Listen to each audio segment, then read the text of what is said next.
Dear students, तो आज हमारा जो नेक्स्ट टर्पिनॉइड है दैट विल बी फर्निसॉल। तो आज हम फर्निसॉल के बारे में पढ़ेंगे। इसका मॉलिक्यूलर फॉर्मूला वगैरह और जो कॉन्स्टिट्यूशन मेन है, उसके बाद हम इसकी स्टीरियोकेमिस्ट्री को डिस्कस करेंगे। तो फर्निसॉल का ये जो फॉर्मूला है ये यहाँ पर बनाया हुआ है, ठीक है। एसाइक्लिक कंपाउंड होता है ये। तो farnesol is an acyclic sesquiterpenoid. It is isolated from the oils of bergamot. ये जितने भी ऑयल्स के नाम लिखे हुए हैं, मतलब कहाँ से लिए गए हैं, तो बर्गमोट एक नींबू जैसा फल वाला एक पेड़ होता है। हिबिस्कस तो आप लोगों को पता है, गुड़हल जिसको हम बोलते हैं, jasmine, rose and pleasantly smelling blossoms. Blossoms में यहाँ मेनली फ्लावर्स के लिए, जो लिली के फ्लावर्स होते हैं उनके लिए यूज किया हुआ है। तो ये इन सब से जो है इनके फ्लावर से इस ऑयल, इसके ऑयल को हम ले, मतलब जो इन फ्लावर्स के ऑयल्स होते हैं वहां से हम फर्निसॉल को ले सकते हैं। So it occurs in four diastereomeric forms, but the most important one is the EE isomer. अब ये स्टीरियोकेमिस्ट्री में डिस्कस करेंगे हम EE आइसोमर क्या है। तो ये 4 डायस्टीरियोमेरिक फॉर्म्स में मिलता है।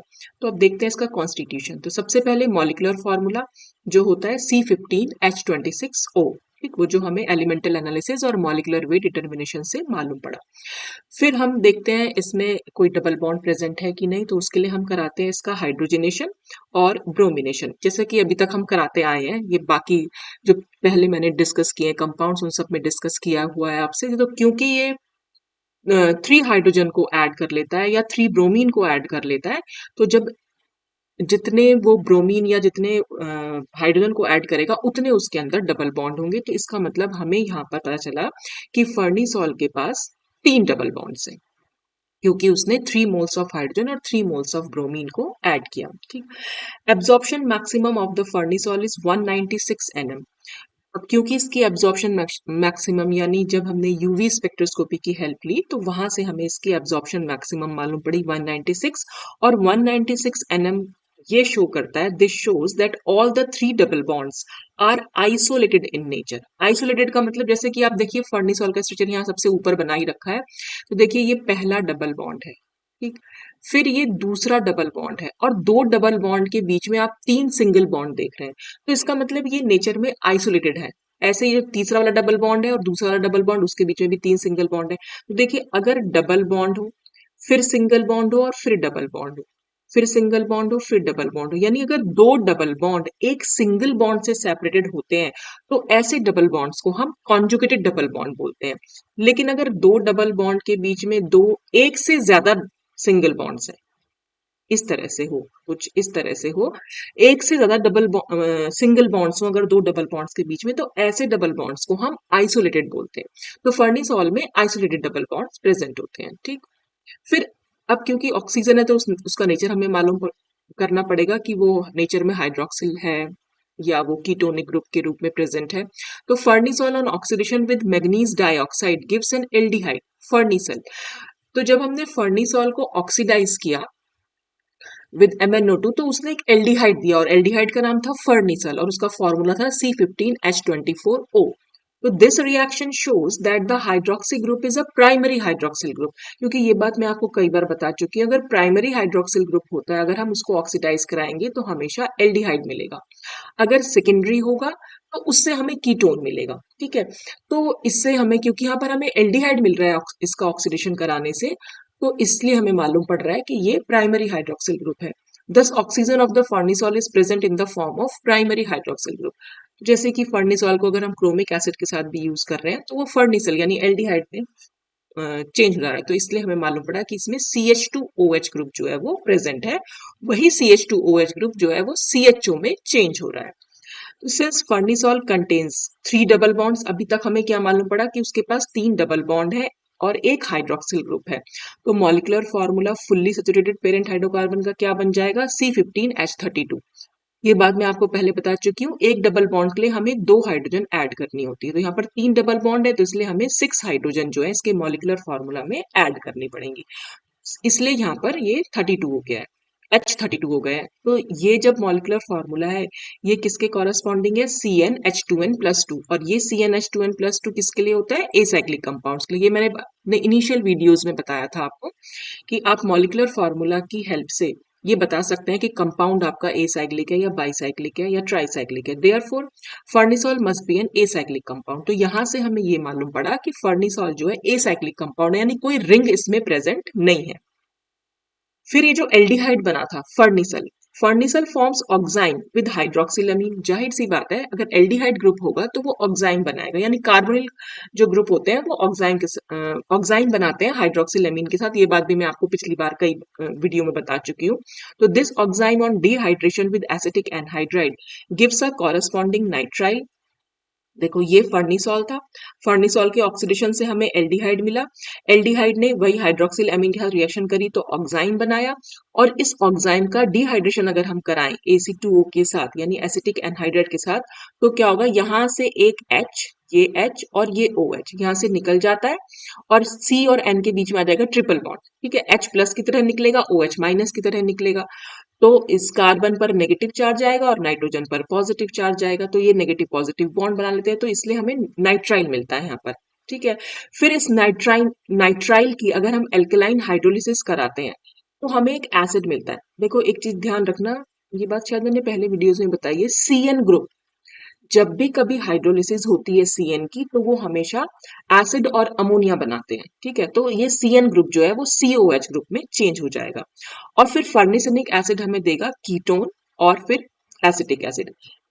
तो ये सारी रिएक्शंस यहाँ पर दिखाई, फिर हम इसको प्रूव करेंगे। इस रिएक्शन से हमें क्या चीज मालूम पड़ रही है, तो इस रिएक्शन से ये जो कीटोन हमें मिला, ये कीटोन का स्ट्रक्चर हमें ऑलरेडी नोन था, ये कीटोन आइडेंटिफाई किया गया एज जिरेनिल एसीटोन। ठीक है, तो इस कीटोन का स्ट्रक्चर हमें ऑलरेडी नोन था, तो उसका स्ट्रक्चर यहाँ बना दिया जिरेनिल एसीटोन। तो जो एसिड फर्निसनिक एसिड ने जो कीटोन दिया वो जिरेनिल एसीटोन था। ठीक, और उसका स्ट्रक्चर ऑलरेडी नोन था।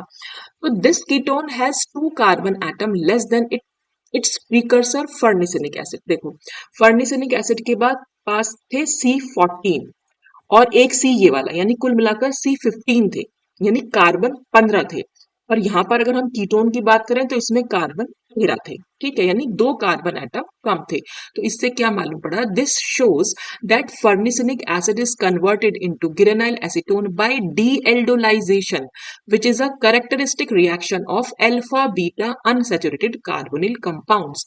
कि फर्निसनिक एसिड से गिरेनाइल एसीटोन कैसे बना, वो बना डीएल्डोलाइजेशन से। डीएल्डोलाइजेशन क्या होता है, जो एल्डोल रिएक्शन होती है उसका ठीक उल्टा। एल्डोल रिएक्शन क्या होगी, दो एल्डिहाइड या दो कीटोन आपस में डाइमराइज होते हैं।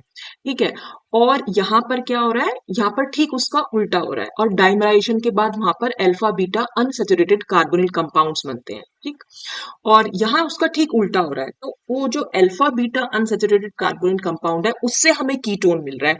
तो यहाँ से हमें ये मालूम पड़ रहा है कि जो वो एसिड हमने लिया था, इसका मतलब वो अल्फा बीटा अनसैचुरेटेड एसिड था। तो देखो सबसे पहले तो ये एल्डोलाइजेशन, मतलब सबसे पहले मैं आपको एल्डोल रिएक्शन बताती हूँ। देखो ये जो रिएक्शन आपके सामने लिखी है ये डी एल्डोलाइजेशन है, यानी एल्डोलाइजेशन का ठीक उल्टा हुआ है। अब मैं आपको ये उल्टी रिएक्शन पहले समझा दूं कि एल्डोल रिएक्शन कैसे हुई है। देखो एक कीटोन हमने ये ले रखा है और एक कीटोन ये ले रखा है, दोनों कीटोन आपस में डाइमराइज होंगे इन प्रेजेंस ऑफ एसिड या बेस। जनरली ये बेस की प्रेजेंस में ज्यादा अच्छी होती है। तो जब हमने बेस लिया तो बेस को क्या चाहिए, एक एसिडिक प्रोटॉन, तो वो यहां से निकालता है, यानी यहाँ पर एक H प्लस निकल जाएगा, तो यहाँ पर CH2 हो जाएगा और CH2 पे जाएगा नेगेटिव चार्ज। ठीक है, फिर ये नेगेटिव चार्ज क्या करता है, ये दूसरे कीटोन के कार्बोनिल कार्बन पर अटैक करता है इस तरह से, यानी अब ये वाला CH2 को हम जोड़ देंगे इस वाले C से। ठीक, तो देखो ये CH2, ये COR डैश, ये तो है आपका पहला वाला मॉलिक्यूल से। ठीक है, फिर ये CH2 जुड़ा हुआ किससे है, इस कार्बोनिल कार्बन से, तो वो कार्बोनिल कार्बन हमारा ये रहा। ठीक है, जिससे दो आर जुड़े हुए हैं, तो ये हमने दो आर जोड़ दिए, और जब हमने ये बॉन्ड को ऑक्सीजन पर शिफ्ट किया तो ऑक्सीजन पर नेगेटिव चार्ज आएगा, और उस नेगेटिव चार्ज से यहां से जो H प्लस निकला था वो जाकर जुड़ जाता है, तो ये OH ग्रुप बन जाएगा, तो यहाँ पर ये OH ग्रुप बन गया। ठीक, उसके बाद नेक्स्ट में क्या होता है, नेक्स्ट स्टेप में डिहाइड्रेशन होता है। इस जो भी हमारा कंपाउंड बना है उसका डिहाइड्रेशन होता है, और वो डिहाइड्रेशन कैसे होगा, ये OH निकलता है यहाँ से, और इस CH2 से एक H निकलता है, और इन दोनों कार्बन के बीच में एक डबल बॉन्ड आ जाता है। तो देखो यही वाला कंपाउंड हमने यहाँ पर बना रखा है। कि यहाँ पर दो, इस कार्बन से दो R जुड़े हुए हैं तो ये पहला कार्बन और दूसरे कार्बन के बीच में एक डबल बॉन्ड। तो पहले यहाँ पर देखिए, यहाँ पर CH2 था, अब यहाँ पर CH रह गया है और उसके आगे COR डैश। तो ये हमारा alpha beta unsaturated carbonyl compounds बनते हैं हमेशा एल्डोल रिएक्शन का रिजल्ट जो निकल के आता है, ठीक है, प्रोडक्ट जो निकल के आता है। अब यहाँ पर हम उसको ठीक उल्टा करके दिखा रहे हैं कि डी एल्डोलाइजेशन वो कैसे हो रहा है। देखो यहाँ जो ये R डैश ले रखा है, ये कुछ भी ले सकते हैं आप, H ले सकते हैं, एल्काइल ले सकते हैं, कोई OH ग्रुप ले सकते हैं, एल्कॉक्सी ग्रुप ले सकते हैं। तो हमें क्योंकि एसिड शो करना है ये, तो इसलिए हम इसको OH माइनस, मतलब यहाँ पर OH कर देंगे। तो देखो अगर R डैश की जगह मैं OH कर दूं तो ये पूरा ग्रुप एसिड बन गया ना, और इस एसिड से पहला कार्बन अल्फा और दूसरा कार्बन बीटा, और अल्फा और बीटा के बीच में डबल बॉन्ड है यानी अनसैचुरेशन है, तो हम कहेंगे कि ये अल्फा बीटा अनसैचुरेटेड एसिड बना हमारा, ठीक है। तो यहाँ पर क्या है, अब क्या हो रहा है यहाँ पर, तो R डैश को आप OH मान के चलिएगा, ठीक है। अब यहाँ पर बेस की प्रेजेंस में रिएक्शन हो रही है, तो बेस क्या करेगा, बेस अटैक करेगा यहाँ, और उसी समय ये डबल बॉन्ड यहाँ शिफ्ट हुआ है, और ये हम इसको ऐसे दिखा देंगे, ये एरो बना लीजिएगा बेटा जैसे मैंने बनाए हैं। तो OH तो जुड़ गया इस वाले कार्बन से, ये डबल बॉन्ड शिफ्ट हो गया आगे वाले कार्बन पर, तो हमने आगे कार्बन पर शिफ्ट कर दिया। और फिर हमें, क्योंकि अगर हम ये डबल बॉन्ड यहाँ लगा देंगे तो इस वाले कार्बन की वैलेंसी हो जाएगी 5, तो वैलेंसी को तो हमें 4 ही रखना है, तो इसलिए ऑक्सीजन का डबल बॉन्ड जो है वो ऑक्सीजन पर शिफ्ट हुआ, तो वो नेगेटिव चार्ज बना। नेक्स्ट स्टेप में इसको H प्लस मिला, तो ये ऑक्सीजन जो है उस H प्लस को ले लेगा और हम इसको ऐसे दिखा सकते हैं, ठीक है। तो ये बना, ये हमारे पास इनोल फॉर्म आई, ठीक है, यहाँ पर इन है और ये ओल है। हम इसकी कीटोनिक फॉर्म बना सकते हैं, वो कैसे बनेगी, कीटोनिक फॉर्म के लिए ये बॉन्ड यहाँ शिफ्ट होगा और ये बॉन्ड यहाँ शिफ्ट होगा। तो जब ये बॉन्ड ऑक्सीजन और हाइड्रोजन के बीच का बॉन्ड कार्बन और ऑक्सीजन के बीच में जाएगा तो कार्बन और ऑक्सीजन डबल बॉन्ड हो जाएंगे, और ये जो डबल बॉन्ड इस कार्बन पर शिफ्ट हुआ तो इस कार्बन पर नेगेटिव चार्ज जाएगा, और यहां से ये H जो है H प्लस की तरह निकलेगा, ये वाला H प्लस और ये नेगेटिव चार्ज के साथ जुड़ सकता है, तो ये CH2 ग्रुप हो जाएगा। तो यहाँ पर ये CH2 है, तो ये इनोल फॉर्म थी, ये सिर्फ टॉटोमराइजेशन हुआ है, और यहाँ पर ये कीटो फॉर्म हो गई है, ठीक है। और उसके बाद नेक्स्ट स्टेप में क्या होता है, नेक्स्ट स्टेप में ये यहाँ गया और ये बॉन्ड यहाँ शिफ्ट हुआ। तो जब ये बॉन्ड यहाँ शिफ्ट होगा तो ये तो डबल बॉन्ड, तो R R C double bond हो, ये कीटोन बन गया, ठीक है।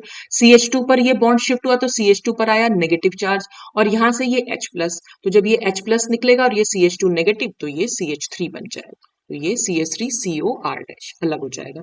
तो इस तरह से हमें ये एसिड से हमें एसीटोन मिल, यानी कीटोन मिला, ठीक है।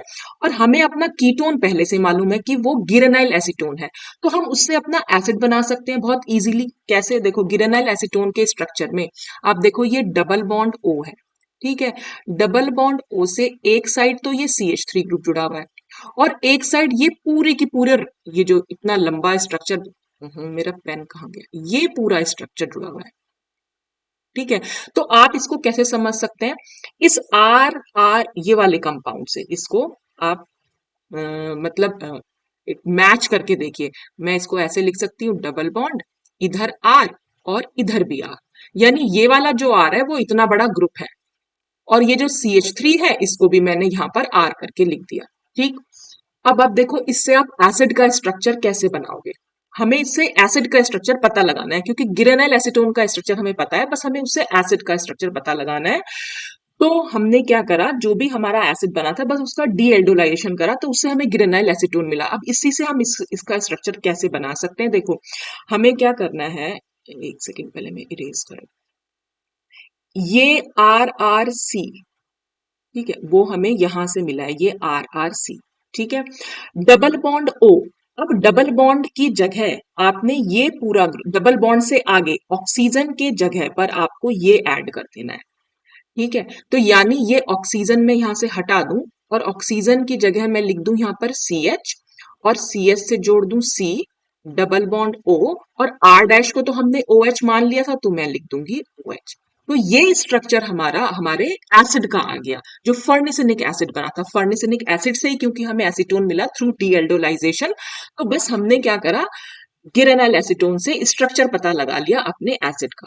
देखो आगे इसका स्ट्रक्चर हमने बना ही रखा है, यही तो था ना, सी डबल बॉन्ड ओ था ना, इस ओ को तो मैंने सी एच लिखा था, मैंने लिखा था C H C double bond O O H, देख लीजिए यही तो लिखा था, C H C double bond O O H, तो आपने सी एच सी ओ एच लिख सकते हैं, वो तो एक ही बात है।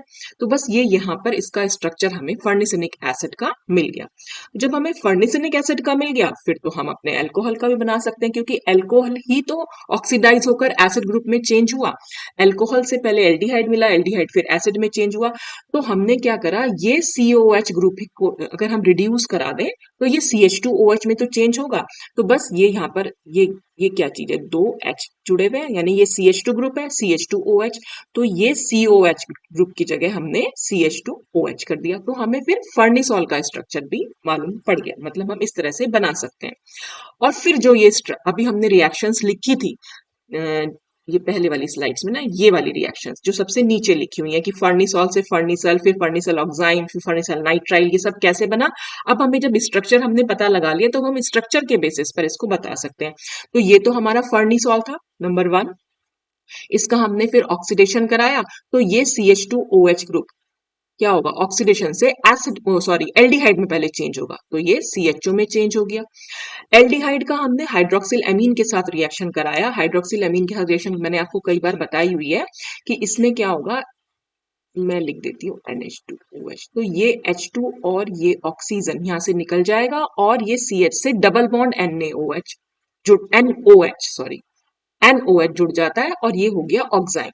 ठीक है, फिर हम इसका क्या करा रहे हैं, डिहाइड्रेशन करा रहे हैं विद एसिटिक एनहाइड्राइड। तो देखो यहाँ पर एक H जुड़ा हुआ है, ठीक, ये H यहाँ से कैसे निकलेगा, ये H निकलेगा कुछ इस तरीके से, और यहाँ पर OH भी है, OH कैसे निकलेगा कुछ इस तरह से, तो नाइट्रोजन पर तो जाएगा पॉजिटिव चार्ज और कार्बन पर जाएगा नेगेटिव चार्ज, और ये नेगेटिव और पॉजिटिव आपस में बॉन्ड बनाकर, तो यहाँ पर क्या रह जाएगा, C ट्रिपल बॉन्ड N, यानी CN ग्रुप आ गया। तो बस वही हमने CN लिख दीजिए या C ट्रिपल बॉन्ड N लिख दीजिए, एक ही बात है। फिर हम कराते हैं इसकी एल्कलाइन हाइड्रोलिसिस। तो मैंने जैसा आपको बताया कि एल्कलाइन हाइड्रोलिसिस, CN की हाइड्रोलिसिस जब भी आप कराएंगे CN ग्रुप की, तो हमेशा एसिड मिलेगा। वो एसिड कैसे मिल रहा है एक बार मैं आपको बता देती हूँ, हालांकि आपको कहीं लिखने की जरूरत नहीं है, लेकिन आपको पता होना चाहिए। देखो ये मैं यहाँ से शुरू कर रही हूँ, ये हमारे पास C ट्रिपल बॉन्ड N है, हाइड्रोलिसिस करा रहे हैं, इसका मतलब हमारे पास H और OH है, वाटर ले रखा है, ठीक है, इसके पास इलेक्ट्रॉन्स हैं, तो ये बॉन्ड जैसे ही यहाँ शिफ्ट करेगा, ये OH ग्रुप जो है, मतलब वाटर जो है, इस कार्बन से जुड़ जाएगा। तो जब इस कार्बन से जुड़ेगा तो हमारे पास क्या हो जाएगा, मैं इसको ऐसे लिख देती हूँ, ये OH, ये ऐसे, यहाँ डबल बॉन्ड रह जाएगा, N पर आएगा नेगेटिव चार्ज, ठीक है, और इस ऑक्सीजन पर आएगा पॉजिटिव चार्ज। जब ऑक्सीजन पर पॉजिटिव चार्ज आएगा तो क्या होगा, ये बॉन्ड यहाँ पर शिफ्ट हो जाएगा। ये मैं बहुत छोटे छोटे स्टेप्स में बता रही हूँ, हालांकि ये एक इससे भी कम स्टेप्स में हम बता सकते हैं इसको, लेकिन आपको समझ में आ जाए बस, मैंने इसी वजह से इसको ऐसे बनाया। ठीक है, अब ये हो गया OH, और यहां से जो H प्लस निकला वो इस नेगेटिव चार्ज के साथ जुड़ सकता है, नाइट्रोजन के नेगेटिव चार्ज के साथ, तो ये हो जाएगा H। ठीक है, अब जब हमारे पास एक बार ये हो गया C डबल बॉन्ड, तो अब यहां से, ठीक है, हमने यहां से ये ले रखा है, और अब हमारे पास ये जो, इस H को ना मैं ऐसे और लिख रही हूँ, एक सेकेंड, थोड़ा सा खोल के लिखती हूँ इरेजर। देखो इस OH को अगर मैं ऐसे लिख दूं,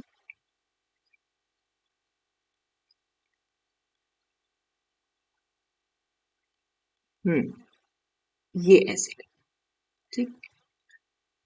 अब और क्या चीज हो सकती है, यहाँ पर हमारे पास फिर से वाटर आया, वाटर का जो OH आयन है, वो OH आयन क्या करेंगे, इस H प्लस को ग्रैब कर लेंगे। जब वो ग्रैब करेंगे तो यहाँ से ये इस तरह से हम इसको दिखा सकते हैं, तो वो OH जो है वो H प्लस के साथ वाटर बनाकर निकल जाएंगे, और अब क्या बनेगा हमारे पास कंपाउंड C, फिर O पे आएगा नेगेटिव चार्ज, और ये हो गया डबल बॉन्ड NH।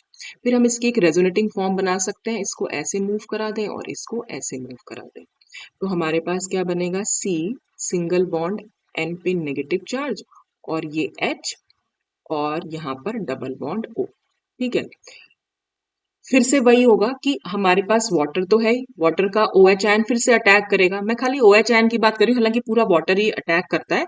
तो अगर मैं ये OH आयन ही ले लेती, क्योंकि फिर से हम उसमें से H प्लस ही निकालेंगे, तो ये नेगेटिव चार्ज फिर से जो है हम इसको यहाँ पर अटैक करके दिखा सकते हैं। ये यहाँ जाएगा, ठीक है।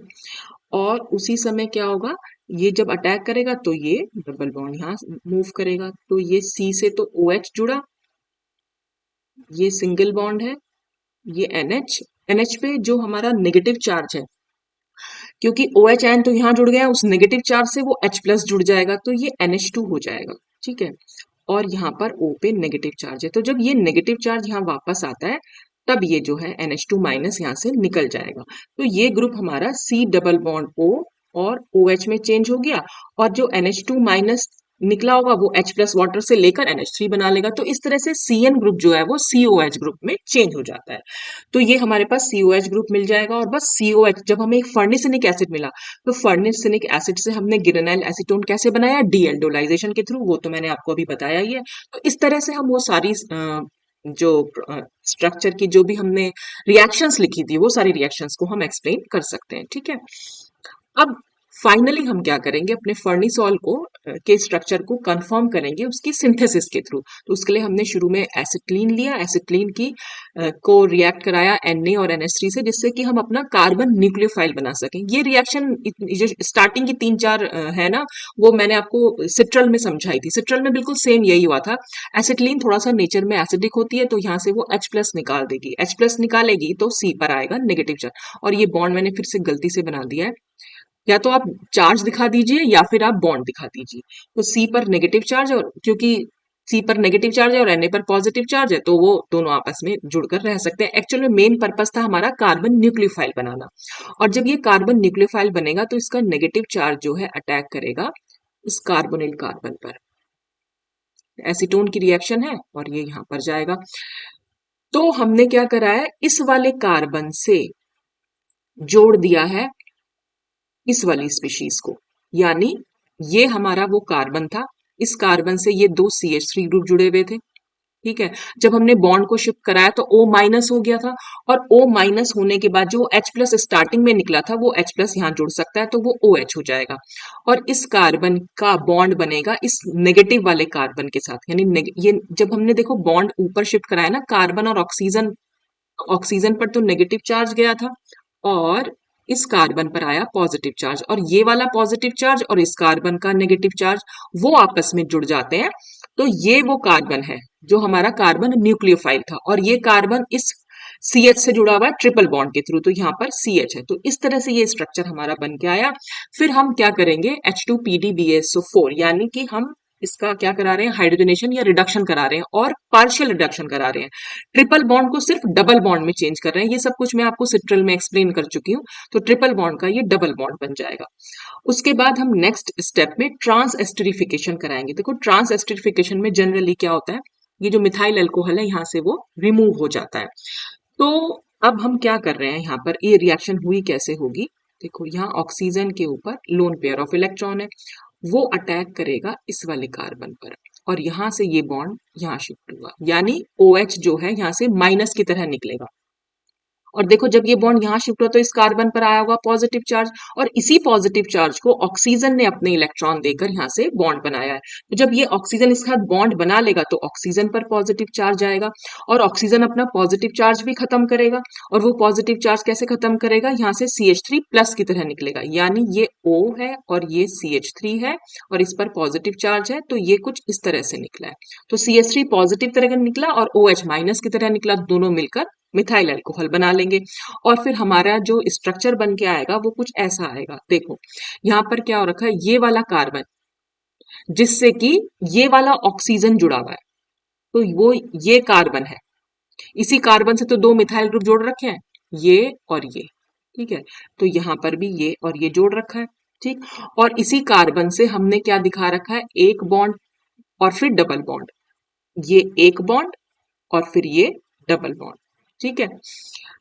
और इससे ही ऑक्सीजन जुड़ी हुई है, तो इसी कार्बन से हमने ये ऑक्सीजन जोड़ दी।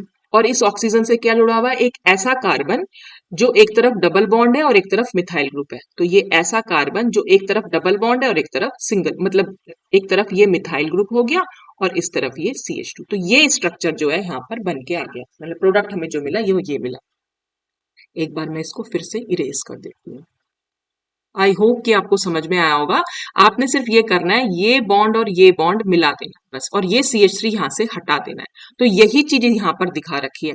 तो एक बार फिर से देख लीजिए, ये वाला कार्बन जो है वो ये कार्बन है, इसी कार्बन से हमारे ये दो मिथाइल ग्रुप जुड़े हुए हैं, और इसी कार्बन से हमने ये वाला, मतलब मैं नंबर अगर डाल दूं तो ये 1 और ये 2, तो ये 1 और ये 2, और फिर इसी कार्बन ने इसने ऑक्सीजन के साथ बॉन्ड बनाया हुआ, तो वो ऑक्सीजन यहाँ है, और फिर ये 1, तो ये 1 वाला ये हो गया, और 1 से डबल बॉन्ड CH2 और CH3। ठीक है, फिर से इरेज करना पड़ेगा क्योंकि नेक्स्ट जो समझाना है वो ऑक्साकोप रीअरेंजमेंट है। ऑक्साकोप रीअरेंजमेंट पेरिसाइक्लिक रिएक्शन में मैंने बहुत अच्छे से समझाया हुआ है। यहाँ पर क्या होता है, यहाँ आपको नंबरिंग देखो, इसको नंबर, इस वाले कार्बन को नंबर 1, 2 और 3, और ये भी नंबर 1, नंबर 2, नंबर 3। यहाँ पर क्या होता है, 1 1 के बीच का बॉन्ड टूटेगा और 3 3 के बीच में नया बॉन्ड बनेगा। वो बनता कैसे, वो एरो आप बना लीजिएगा अपनी कॉपी पे। देखो, इसको आपको यहाँ सिर्फ बॉन्ड का मूवमेंट है और कुछ नहीं है, ये बॉन्ड यहाँ और ये बॉन्ड यहाँ। ठीक है, अगर मैं ये ऑक्सीजन वाले बॉन्ड को 1 डैश कर दूं, ऑक्सीजन वाले नंबर को मतलब, और इसको 2 डैश करूं और इसको 3 डैश करूं, तो फिर इससे जो हमारे पास कंपाउंड बना है वो मैं आपको समझा सकती हूँ। देखो, ये हमारा नंबर 1 कार्बन था, ये नंबर 2 और ये नंबर 3। ठीक है, और फिर 1 डैश कहाँ था, 1 डैश था ये, 2 डैश था ये, और 3 डैश था ये। तो 3 3 के बीच में नया बॉन्ड बनना था और 1 1 के बीच का नया बॉन्ड टूटना था। तो देख रहे हैं आप, 1 वाले कार्बन पर दो मिथाइल ग्रुप जुड़े हुए हैं, तो यही 1 वाले कार्बन पर दो मिथाइल ग्रुप यहाँ पर है। अब देखो, ये 1 वाले और 1 और 2 के बीच में मैंने बॉन्ड को मूव किया है, जो ऑक्सीजन और कार्बन, यानी 1 और 1 डैश के बीच का जो बॉन्ड टूटा है वो 1 और 2 के बीच में गया है। तो ये 1 और 2 के बीच में मैंने बॉन्ड बना रखा है। फिर 2 और 3 के बीच में जो डबल बॉन्ड था वो मूव किया है 3 3 डैश के बीच में, तो 2 3 के बीच सिंगल बॉन्ड रह जाएगा, तो 2 3 के बीच सिंगल बॉन्ड रह गया। और वो बॉन्ड कहाँ गया, 3 और 3 डैश के बीच में, तो 3 और 3 डैश के बीच में बॉन्ड बना दिया। फिर 3 डैश और 2 डैश के बीच का बॉन्ड शिफ्ट हुआ है 1 डैश और 2 डैश के बीच में, तो 1 डैश और 2 डैश के बीच में डबल बॉन्ड है, और 2 डैश और 3 डैश के बीच में सिंगल बॉन्ड है, और 2 डैश से एक मिथाइल ग्रुप जुड़ा हुआ है, तो 2 डैश से एक मिथाइल ग्रुप जोड़ दिया। बस इस तरह से ये ऑक्साकोप रीअरेंजमेंट हुआ। अब इसके बाद नेक्स्ट स्टेप में क्या है, फिर से हमारा कार्बन न्यूक्लियोफाइल बन के आया, एसिटिलीन आई, और ये कार्बन न्यूक्लियोफाइल, और कार्बन न्यूक्लियोफाइल जब भी बनेगा इस वाली रिएक्शन में, तो हमेशा ये कार्बोनिल कार्बन पर अटैक करेगा और ये ऐसे जाएगा। यानी इस वाले कार्बन से हमें ये ये पूरा ग्रुप जोड़ देना है। ठीक है, तो बस, और जैसे ये बॉन्ड यहाँ ऑक्सीजन पर शिफ्ट होगा तो ऑक्सीजन पर नेगेटिव चार्ज आएगा, और वो जो H निकला होगा H+ वो यहाँ जुड़ जाएगा। यानी इस वाले कार्बन से हमें एक OH बनाना है, एक ऊपर को मिथाइल ग्रुप बनाना है, और एक ये ट्रिपल बॉन्ड वाला स्ट्रक्चर बनाना है। तो वो ये हो गया, ये वाला कार्बन है, इस कार्बन से एक OH बना, एक ऊपर मिथाइल ग्रुप बना, और ट्रिपल बॉन्ड से इसका ये नया बॉन्ड बनाना है। ठीक है ना, ये जो मैंने एरो बना रखा है एक्चुअल में, ये आप बॉन्ड बना सकते हैं, इसको समझ सकते हैं। तो ये तो C रह गया हमारा, और ये CH हो गया। तो इस तरह से ये बन के आया। फिर से ट्रिपल बॉन्ड आया है, तो फिर वही हम इसका हाइड्रोजनेशन कराएंगे, ट्रिपल बॉन्ड डबल बॉन्ड में चेंज होगा। फिर से हम ट्रांस एस्टरिफिकेशन कराएंगे। ट्रांस एस्टरिफिकेशन में सेम रिएक्शन जो मैंने ऊपर समझाई थी, जो OCH3 वाला ग्रुप है उसका ऑक्सीजन कहाँ अटैक करेगा, इस वाले कार्बन पर जिससे OH जुड़ा हुआ है, और ये OH जो है यहाँ से निकल जाएगा। ठीक है, तो बस आपको इस वाले कार्बन से ये पूरा ऑक्सीजन जोड़नी, और ऑक्सीजन के बाद ये सारा ग्रुप जुड़ेगा। तो देखो कैसे जुड़ा हुआ है, यहाँ पर ये वाला कार्बन है, यही वाला कार्बन। ठीक है, उससे ऑक्सीजन जोड़ी, ये मैंने ऑक्सीजन जोड़ दी, और ऑक्सीजन के बाद क्या है, C डबल बॉन्ड O, तो मैंने C double bond O। C double bond O के बाद क्या है, CH2, तो ये वो CH2 है। CH2 के बाद COCH3 ग्रुप है, तो ये CO और ये CH3। तो इस तरह से ये फिर से हमने ट्रांस एस्टरिफिकेशन दिखाया, CH3OH निकल जाएगा, जैसे ऊपर निकला था बिल्कुल। तो इस तरह से ये स्ट्रक्चर बन के आएगा। इसके बाद हम दिखाएंगे इसमें कैरल रिएक्शन।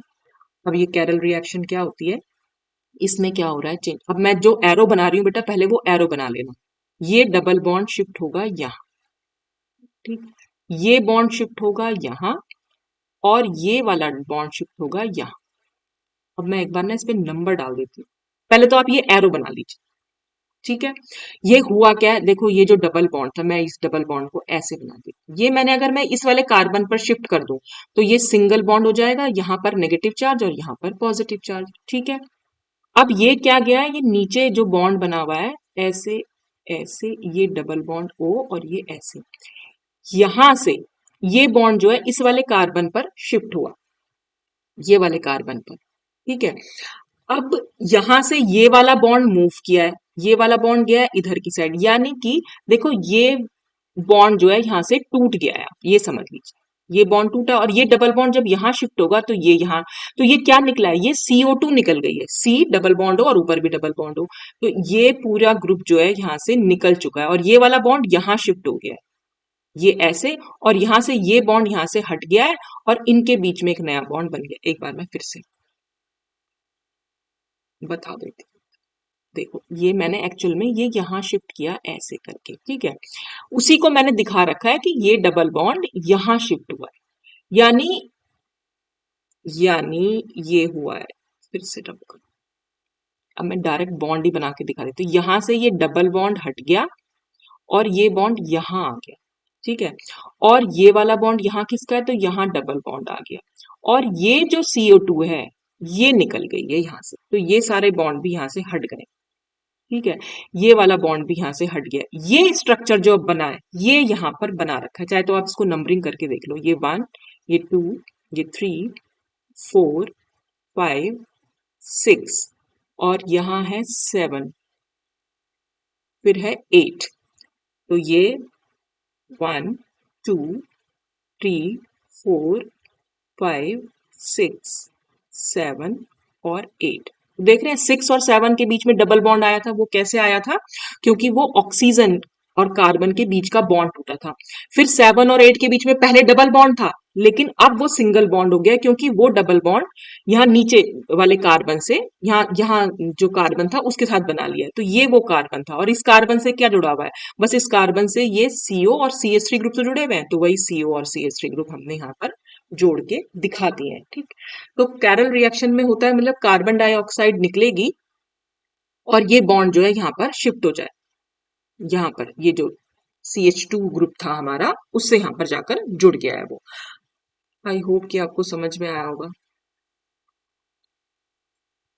बस ये बॉन्ड यहाँ गया है, ये बॉन्ड यहाँ गया है, और ये बॉन्ड यहाँ गया है, बस इस तरह से आप बनाएंगे ना कॉपी में तो बेटा समझ में आ जाएगा कि कैसे निकला है। फिर से हमारे पास, फिर हमने कार्बन न्यूक्लियोफाइल ले लिया, कार्बन न्यूक्लियोफाइल फिर से वही रिएक्शन करेगा, ये यहाँ पर जाकर जुड़ेगा और ये बॉन्ड यहाँ, यानी इस वाले कार्बन पर एक तो हमें ये CH3 दिखाना है, फिर यहाँ पर OH दिखाना है, ये पूरा पोर्शन जो है ऐसे चेंज हो जाएगा इसमें, जिस पर मैंने राउंड बनाया ना, तो इस यहाँ पर इस वाले कार्बन पर, ये वाला कार्बन समझ लीजिए, हमें इस वाले कार्बन पर ये पूरा स्ट्रक्चर जो है बनाना है, एक OH जोड़ना है, ऊपर CH3 जोड़ना है, और उसके बाद हमारे पास यहाँ पर एसिटिलीन को जोड़ देना है, तो वही चीज देख लेंगे आप यहाँ पर बनी हुई है। और फिर से हम H2PDBaSO4 यानी सिंगल ट्रिपल बॉन्ड को डबल बॉन्ड में चेंज करा। अब हम कराएंगे एलाइलिक रीअरेंजमेंट। एलाइलिक रीअरेंजमेंट क्या होगा, ये हमने H2O और ये H प्लस ले रखा है, तो ये ऑक्सीजन क्या करेगा, इस H प्लस को ग्रैब करेगा, तो यहाँ पर क्या बन जाएगा, ये एक और H जुड़ जाएगा और ऑक्सीजन पर आएगा पॉजिटिव चार्ज, तो यहाँ से ये वाटर जो है निकल जाएगा। ठीक है, वाटर निकलेगा तो इस कार्बन पर पॉजिटिव चार्ज आएगा, ये डबल बॉन्ड यहाँ शिफ्ट करेगा तो इस वाले कार्बन पर पॉजिटिव चार्ज आएगा, तो हमारे पास स्ट्रक्चर क्या बन के आएगा, ये डबल बॉन्ड है और ये यहाँ पर पॉजिटिव चार्ज है, तो जो वो वाटर बन के निकला था वो वाटर फिर से इस वाले पर अटैक करेगा, और इस पर जब अटैक करेगा तो हमारा ये क्या हो जाएगा, यहाँ ये तो कार्बन है ना, ये वाले कार्बन से OH को जोड़ देना है, तो ये वाले कार्बन से मैंने OH2O जोड़ दिया, इस पे पॉजिटिव चार्ज, और ये यहाँ से निकल जाएगा एक H प्लस, तो इस वाले कार्बन से एक OH ग्रुप जो है जुड़ गया, तो देखो ये स्ट्रक्चर यही तो बना रखा है, ये सिंगल बॉन्ड, फिर ये डबल बॉन्ड, डबल बॉन्ड से फिर एक ये कार्बन और इस कार्बन, और ये वाटर की ऑक्सीजन जो था हाइड्रोक्सिल ग्रुप उससे इसका बॉन्ड बना, तो हमारे पास फर्नीसॉल जो है वो बन के आता है थ्रू एलाइलिक रीअरेंजमेंट। और इसी को आप ऐसे भी बना सकते हैं, चाहे तो आप नंबरिंग डाल के देख लीजिए, 1 2 3 4 5 6 7 8 9 10 11 और ये 12, यही नंबरिंग अगर मैं यहाँ डालूं तो 1 2 3 ये 4 5 6 7 8 9 10 11 और 12। बस इससे आप उसको मतलब मैच करके देख सकते हैं। तो आपके पास ये स्ट्रक्चर जो है, आप चाहे ऐसे बना दीजिए चाहे वैसे बना दीजिए, तो ए साइक्लिक कंपाउंड हमारे पास सिंथेसिस के थ्रू हमने प्रूव किया कि ये फर्निसॉल जो है बना। ठीक, अब हम इसकी डिस्कस कर लेते हैं स्टीरियोकेमिस्ट्री।